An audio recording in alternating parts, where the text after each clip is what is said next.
Hi, everyone. My name's Dan Fazu, and I'm with GI Jobs. Today, we're talking with Randall Stremmel, a Marine veteran who is now making his living in the energy industry. This is part of our Success After Service series. Welcome, Randall, and thanks so much for joining us today. Thank you. Appreciate it.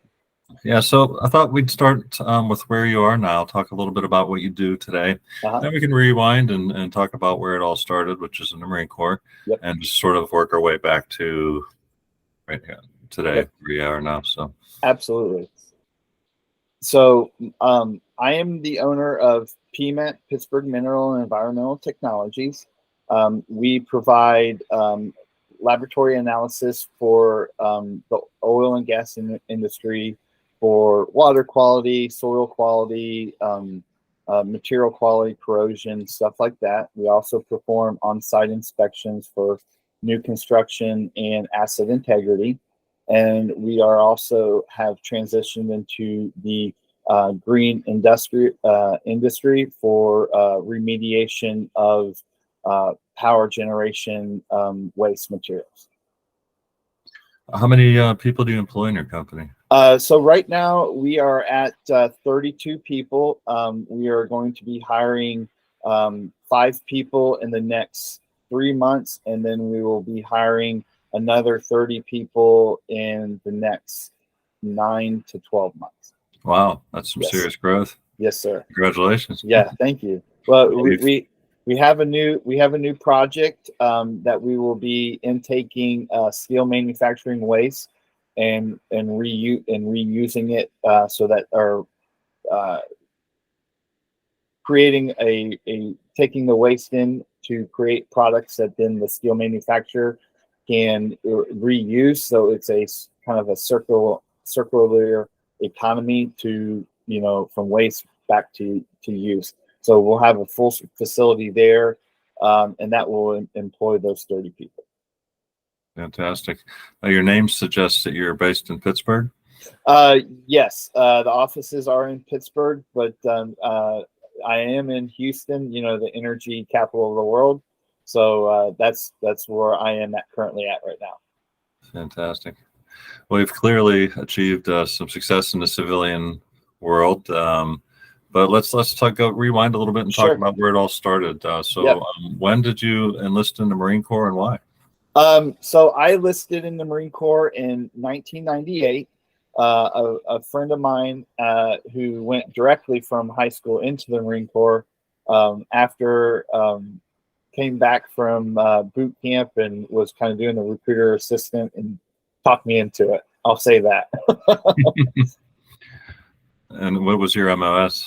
I was an aircraft support equipment electrician. Okay. Yep. So what did you do? We worked on the equipment that was on the flight line, the generators, the tugs, all that equipment that would support the air wing. Gotcha. Well, what were some of your duty stations? So I was stationed in. I went to Pensacola, Jacksonville, San Diego. Went over to Okinawa and back and finished up in Jacksonville, Florida. Okay. So you served 4 years. When you decided to separate, what was your exit plan? So honestly, I didn't have one. I was marrying a woman who was in the Navy. So I moved to her duty station, which was out in Bremerton, Washington at the Puget Sound Naval Shipyard. So I transitioned out there and was going to take my skills out to there and go work for Boeing. Okay. Yep. What kind of support did you get from the government to help you transition back to civilian life? So it's kind of funny. Boeing is across the water, and I actually ended up getting a better position with the DoD to work at the shipyard there. Okay. And so, because of my background in the Marine Corps and my skills, and more importantly, the top secret clearance that I had, I was able to come into the shipyard there and was trained as a non-destructive tester. And that kind of started my career into inspection and asset integrity in that process right there. Okay. Well, Yep. it sounds like you landed on your feet. Oh yeah. What would you say was the biggest challenge in making that transition from military to back to civilian life? It was for me, the biggest challenge was being able to correlate what I was doing in the Marine Corps to what I could do in the civilian world, and going to a couple of the API conferences where I met. There has been great strides in that. There's a system now that will take your MOS and then translate that into kind of the military terms and acronyms into what is the position and stuff like that in the oil and gas industry. Gotcha. And that is just absolutely phenomenal because there's so much training that you receive in the military that can easily transition into the oil and gas industry, the power industry, and things like that. But it's hard to kind of make those connections. And, people who are not in the military kind of have a hard time, connecting these words and these words together to understand what that is. Sure. So what they're doing now for the people who are getting out now is just, I mean, if I had that when I got out, that would have been a huge help. So how did you get into the natural gas and oil industry? So non-destructive testing is also used in the oil and gas industry for testing of welds and materials and stuff like that. And so transitioning from that into the oil and gas industry, and I don't want to knock the government or anything like that, but the oil and gas industry does pay a lot better. So it was really a good transition for me to go from that, even though Puget Sound and the DoD was very kind to me and paid me a good wage and gave me a lot of good training. But obviously, better wages for a young man with a family is probably where you're going to go. Yeah, for sure. So you mentioned API. Talk a little bit about what does API stand for and what certification did you earn first through them? Sure. So API is American Petroleum Institute. They basically are the governing body, quote unquote, standard writing from the oil and gas and the petroleum industry, refineries, drilling, pipelines, and everything like that. I started, since I was a non-destructive tester, I transitioned into my first certification was actually with the American Welding Society, which for certified welding inspectors, which those standards are everything is based off of military standards. Everything in the oil and gas industry, inspection and everything, all comes from mil specs, right? All of it. It's just, I don't want to say copy and pasted, but it's kind of copy and pasted. That was a good base for the industry to start with.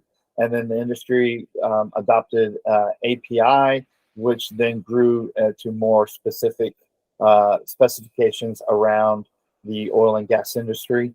I started off with my first certification was API 653, which is a tank inspection for large tanks, as you'll see in the ports and terminals and stuff like that. Just big giant tanks that hold petroleum. Mm-hmm. Then I transitioned and got kind of the next in line certification, which was for pressure vessels, which is API 510. Then transitioned into API 570. I held all of those at the same time. And then started at that point, became a member of API Integrity Committee. The committee is what is based on a bunch of volunteers throughout the industry who come together to, mine is for integrity. So we get together and either write new standards or update the existing standards to bring in either new technologies or new criteria or new types of operations to create those standards or to create those or update those standards. We in that transition and being on there, we as API have gone about looking at the new younger generation. A lot of the older inspectors are starting to retire to get them in. New government standards and everything that have come out. So we started developing entry-level inspection type positions where the your military experience will give you the type of experience that you need to come in to begin that entry-level inspection certification process, which then will help you grow to achieve other certifications within API. Gotcha. Yes. So obviously the energy industry is looking for veterans to hire. Oh, that is a big thing, and you know, in my company also, you know, being a veteran-owned business, you know, the experience that veterans bring in, along with their discipline and their knowledge, and I'll just say grit, is a great value to our industry and to my company. Mm-hmm. So how long did you work in gas and oil before you started this, decided to start your own company? So I actually was in oil and gas for a couple years, 2005, 6. I opened my first inspection business, RPS Welding Consultants, back in 07. I ended up growing that and then sold that back in 2020, right before COVID. So lucky there. And then I went ahead and purchased PMET 2 years ago, and then have brought in the inspection. There was already existing laboratory, and kind of brought everything together to create PMET. Well, it sounds like PMET's doing really, really well. We're hoping, knock on wood, right? Yeah, right. Don't want to jinx you there, but Yeah. so would you recommend the energy industry to veterans who might be getting out of the service or looking to for more Absolutely, a better opportunity? Absolutely. You know, the really great thing about the oil and gas industry is probably the most friendly veteran industry that I can think of. They are absolutely willing to bring in veterans. Like I said, because of their discipline and their knowledge and skills, to come in and you know, take the bull by the horns, if you will. There's many service companies in the oil and gas industry that are veteran owned businesses. So coming in as a veteran into the oil and gas industry, or just energy industry to begin with, is a very welcoming industry for the veterans. And what advice would you offer to a service member or veteran who's thinking about pursuing a career in the energy industry?